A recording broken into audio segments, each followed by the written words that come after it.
Now to a case of social media overload. 12 billion Facebook messages go back and forth daily. Twitter and Instagram also stay very busy. And technology is altering the way we connect, date, and break up. For one woman, it led to a modern-day addiction. She writes about it in a new book published by an imprint of Simon & Schuster, which, as you know, is a division of CBS.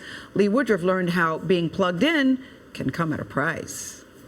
I've always been someone that my friends would comment over and over again, like, oh, there's Kim with her phone again. Oh, you're the most social media addicted person we've ever met. To Kim Stolz, a 31-year-old financial executive in New York City, habitually checking in on all of her friends and love interests on social media was natural, a skill she'd perfected. But to those friends, it seemed more like an addiction. I think having my friends say to me, okay, like, let's go to dinner, but like, can you promise to stay off your phone this time?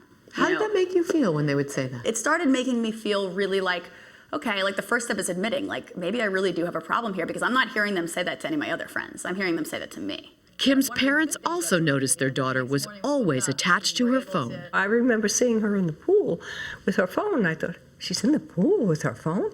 She was addicted at a very young age. I shouldn't say this probably. I think she's more addicted now than she was then. But hearing from her friends and her parents was not enough to force Kim to disconnect. The wake-up call was getting caught.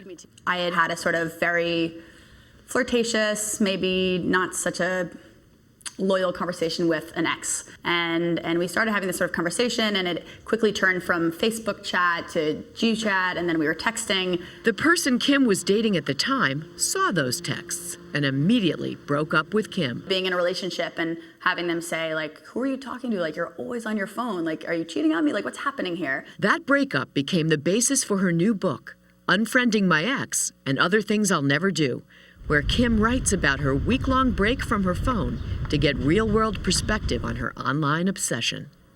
You wrote something I thought was so interesting, because I can't help but think of my own kids, that your phone was like a phantom limb. Yes, absolutely. I would be sort of sitting there, maybe like, reading a book or an article or attempting to, and I would just like see it. I would see like my phone, or I'd see something light up on the couch, and I'd be like, oh great, there'd be nothing there. What Kim learned from her online detox paid off in her relationships. She's moved on from her ex and is now married and focused on living in the real world. It's kind of become like the world is on one big reality show, and we're all contestants trying to compete to show whose life is the best. I think what's funny is that we've stopped experiencing life for the experience. We now experience life for the post or the upload. For CBS This Morning, Lee Woodruff, Bridgehampton, New York. A lot of people do that. Just to have a moment with a picture, as opposed to really enjoying what's going on in the moment. They're not living in the moment. They're not living in the moment. But true words have never been spoken. Charlie, I was just taking pictures during the Breaking Bad segment that I know. When I went to Charlie's house so we could watch Breaking Bad.